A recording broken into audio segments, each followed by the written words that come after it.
The most active person in any church is nobody. He's on every church rolls. You come to church, somebody should do this problem.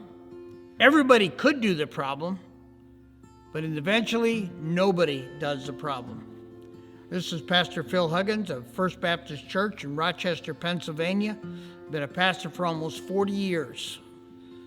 More recently than when I began back in the early 80s, I have found that people are coming into church, and what they want to do, they want to come into church and they want to sit in their pews, and they want the church to do something for them. When they come to church, they want to know what youth program you've got, what's your children's program, what do you have as far as your music, how can you minister to me?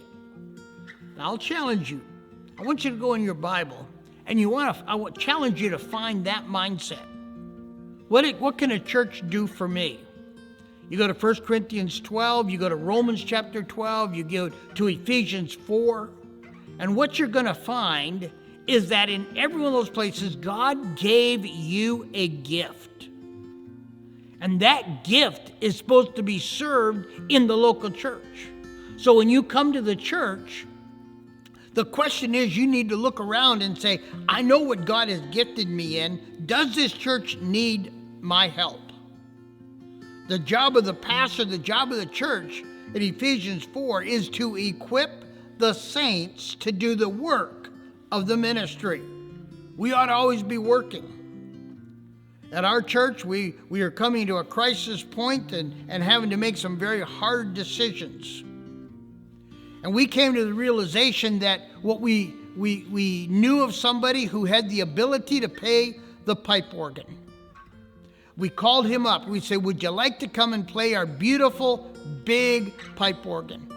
As a result of coming and playing that pipe organ, instead of saying, what can that church bring to me? He in turn says, I'll be willing to drive 45 minutes on a Saturday night to play the pipe organ for your church. And as a result of it, we started a second worship service. He plays the pipe organ on Saturday night. He had a gift. Not what can we bring to him, but he said, what can I bring to you? We now have a second service. As a result of that, we've had visitors, more visitors in the last 6 weeks since we had a second service than we had in the previous year, because one man said, I will come and I will serve. This Saturday, my message is on being a bond slave. That's Paul, the apostle's favorite term for himself, is to be a bond slave. I wonder how many of us in churches today really want to be a bond slave for Christ.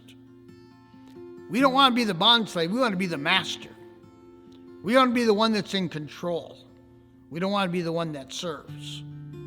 Jesus came to seek and to save that which was lost. We need to be servants, willing to serve, not willing to be served. Jesus did not come to be served and to be waited on. He came to serve and to minister others. We're Christians, aren't we? Is that not what we call ourselves? Christ-like ones? Let's be more like Christ and serve instead of come into the church and say, how can this church minister to me? What can this church do for me? Our churches would be so much stronger if people came in and looked and said, hey, I can fit in that niche. I love kids. This church needs a Sunday school teacher. I can do that. Maybe even look and find a church that is struggling. Church like ours who has very few people. You come in and say, I can be a Sunday school teacher for you. I can teach a vacation Bible school for you. Churches like ours would love to have people like you come alongside of us and say, hey, let me help.